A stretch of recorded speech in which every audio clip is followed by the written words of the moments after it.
Al Jazeera Podcasts. Today, he's back.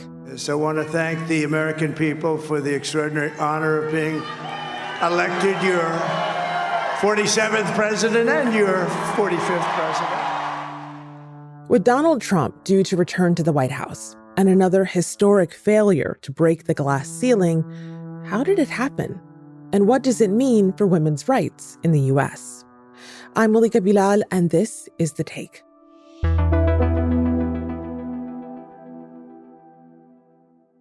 On Wednesday afternoon, Democratic candidate Vice President Kamala Harris called Donald Trump, now the president-elect, to concede defeat in the 2024 U.S. election.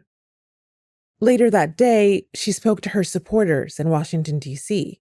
The outcome of this election is not what we wanted, not what we fought for, not what we voted for, but hear me when I say, the light of America's promise will always burn bright. It's a result that many in the country are still processing. This was always going to be an election about who we were as a country, not just about any one candidate. And so, half the country is not grappling with what that means.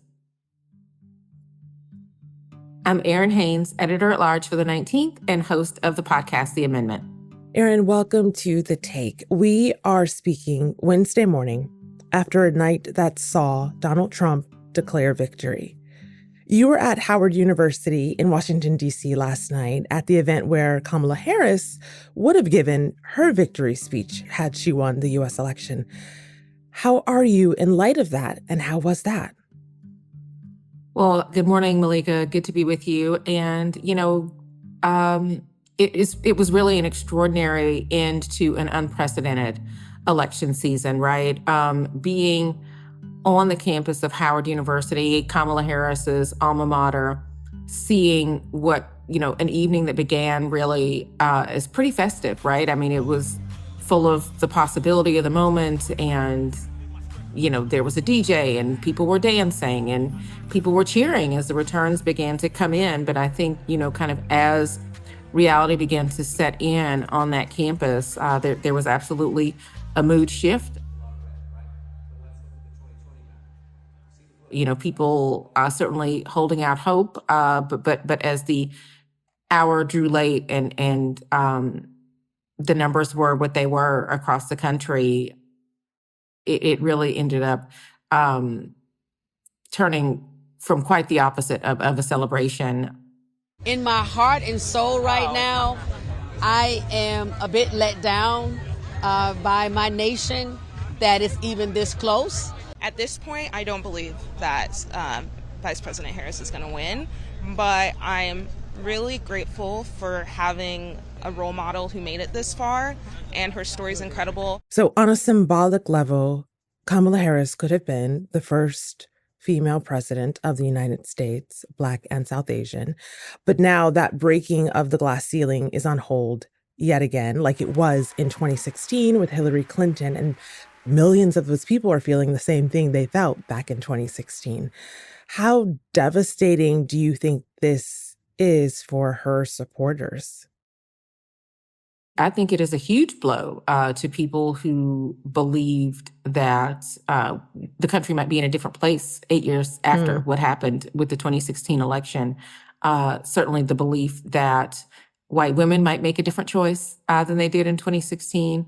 But also just where our political imagination might have been in the 8 years since then, right? I mean, Kamala Harris is the sitting vice president, the first woman to hold that office, the most powerful woman in American politics, right? And had already made history as the first Black woman to be a major party candidate for president of the United States. So I think also the reality that for the second time, Trump has defeated a woman and thwarted a woman from becoming the first woman president of the United States is something that is stinging for a lot of those folks. Given everything that has happened with Donald Trump, with everything that he has said, he's done, that he is looking to do, I'm really shocked that the race is as close as it is. This is somebody who won in spite of, his known misogyny, his known racism. When Mexico sends its people, they're not sending their best. They're not sending you. They're not sending you. They're sending people that have lots of problems, and they're bringing those problems with us. They're bringing drugs. They're bringing crime. They're rapists. Who has been credibly accused of sexual assault. The lawsuit was filed by advice columnist E. Jean Carroll. Carroll says he sexually assaulted her in an upscale department store fitting room in the 1990s. Trump called her a liar and claimed that he'd never met her. Somebody who has said that he, will grope women without their permission. I'm automatically attracted to beautiful. I just start kissing them. It's like a magnet. And when you're a star, they let you do it. You can do anything. Whatever you want. Grab them by the you can do anything. None of those things were a deal breaker for the people who supported him. Right. So what does that say about who we are as a country?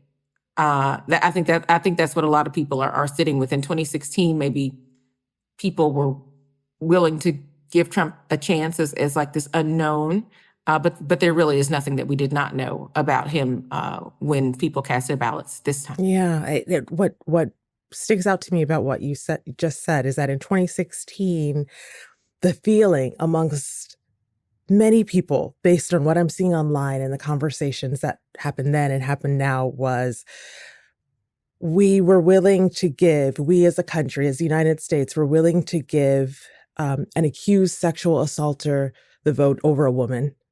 And this time around, we're willing to give a convicted felon the office over a Black woman. Anything but that.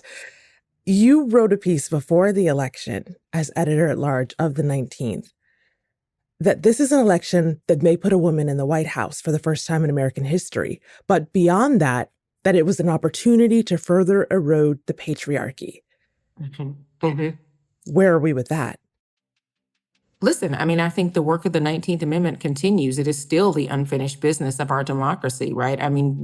We are confronted with the reality, right, that even with universal suffrage in this country, this is still where we ended up. And so understanding that for any number of reasons, this country is saying they're still not ready to elect a woman to our highest office, and that their preferred candidate is somebody who arguably has a lived experience and policy positions that would suggest that what he intends for women is certainly not what is necessarily in their best interest. Women, as more than half the population, as more than half the electorate, should be equal framers in our representative, multicultural, multi-gender democracy. Yeah. So, you saw women making gains in our politics, although obviously not at the top of the ticket.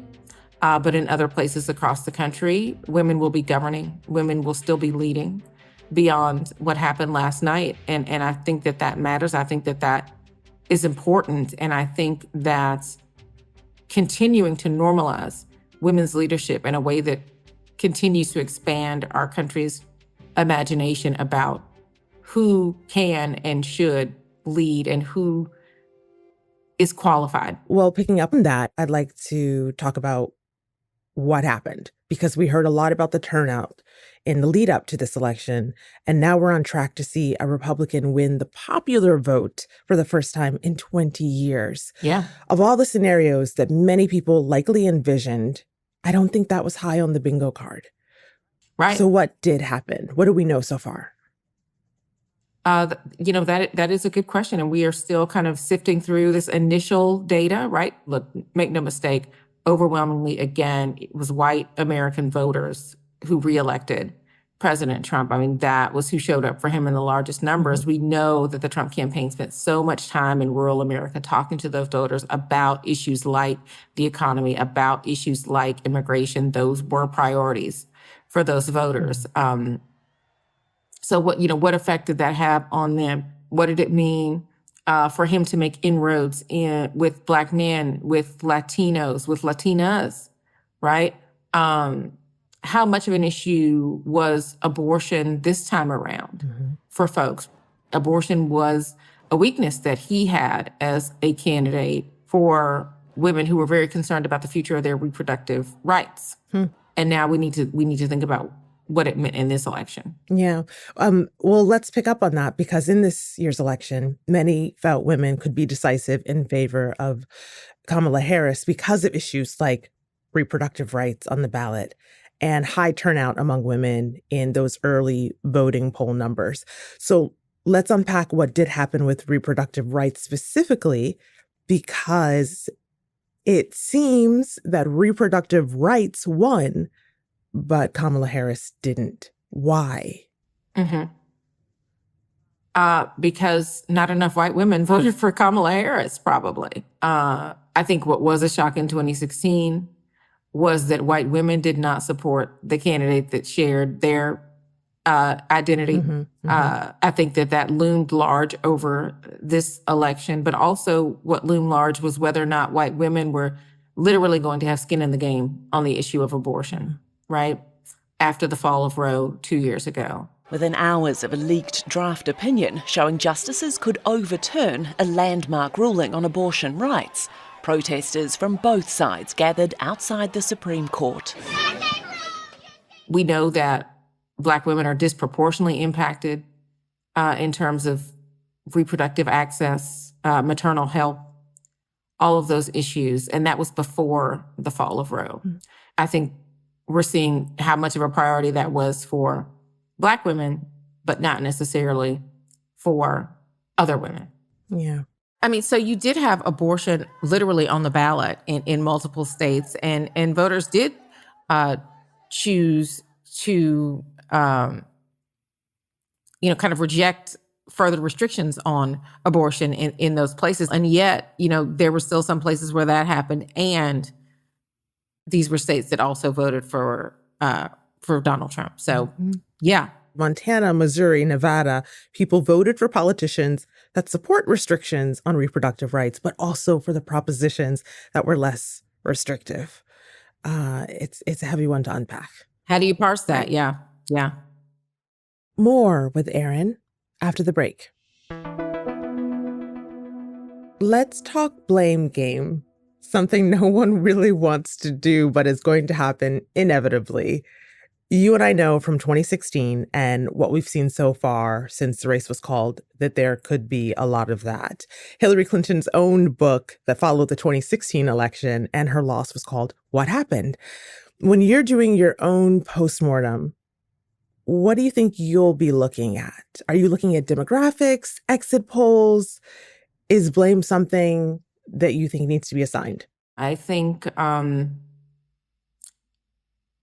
we really need to try to understand the gender gap, right? And the intersectionality of the gender gap on the other side of this. I was in Michigan for former First Lady Michelle Obama's very impassioned speech, endorsing Vice President Harris, where she also really made a very earnest pitch to men in this country to stand with the women that they care about, to show that they valued women with their vote.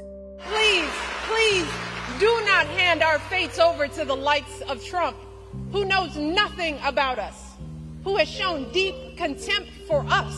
I think certainly seeing Black men turn out in the second largest numbers behind Black women, but white men, we're still solidly with the former president. I just listened to Trump on Rogan, and it sounds like he has a lot of really solid plans in place. Great, Trump won, awesome. What does that mean for our politics? What does that mean for what happens to the women in their lives? Yeah. We can't have a conversation about gender and the gender divide in this country without talking to people of all genders about that divide. Well, what about the Democratic Party itself? What did they do wrong? Yeah, I mean, I think there's probably going to be a lot of speculation about the timing of President Joe Biden's exit from the race, whether or not there should have been an open primary.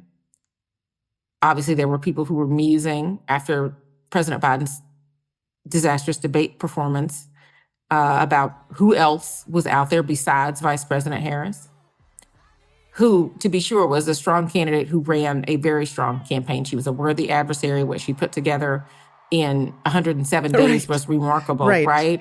Fastest we've ever seen, right? Yeah, absolutely. And she did have a lot of support. And I'm sure that there will be people who talk about, whatever her shortcomings were, whatever that campaign's shortcomings were. But I think, this election is really a testament to the enduring strength of Donald Trump in our politics. Wow.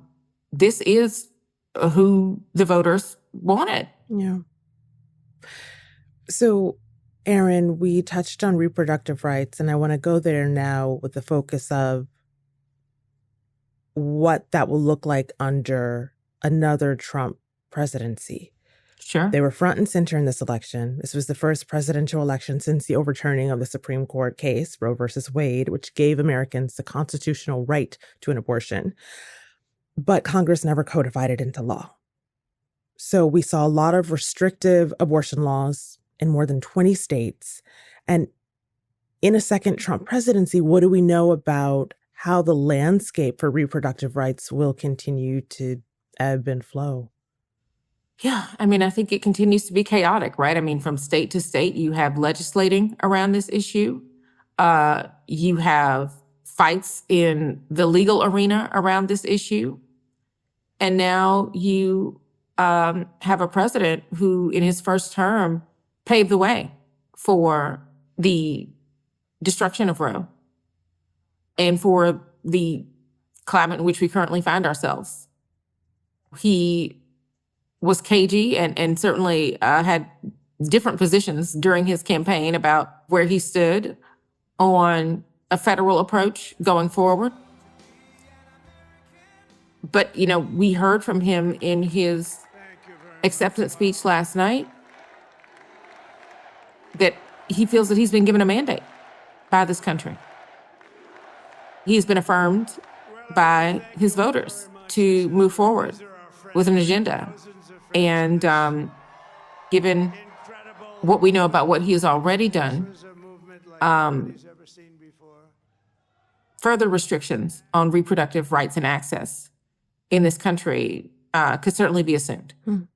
Errin, it is admittedly difficult to have this conversation for many reasons. And one of them is because we are still so fresh from the news and we don't know a whole lot. Things will be made more clear in the days coming.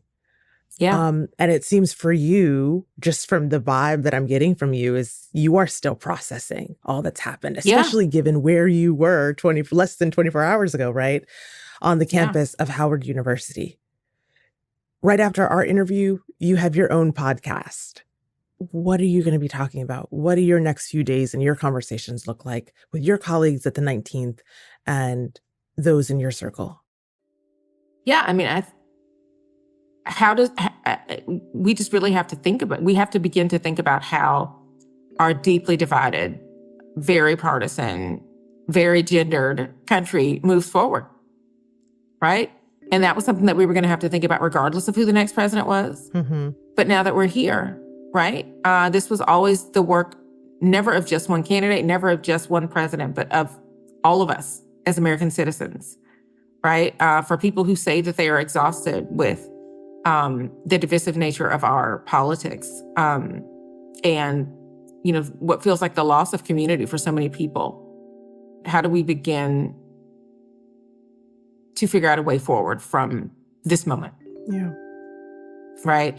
But also, look, you have to acknowledge that there is a significant part of the population that is grieving. They are still sitting with this outcome. It is not the outcome that they wanted. It is not the outcome that they thought was going to happen last night. And so for those people who felt like the election was consequential and existential, What does this mean for them? What does this decision mean for them?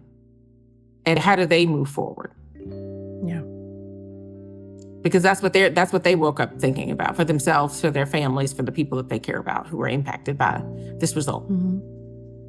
Well, Errin Hayes leaving us with some hard questions, some heavy ones. Thank you for this conversation and for helping us unpack it. I really appreciate it. Thank you for having me. And that's The Take. What do you want to see us cover next? We want to know what you want to know. I'll be checking the comments. And if you enjoyed today's episode, don't forget to give it a like so more people can find it. You can also follow our episode playlist to stay up to date. See you tomorrow.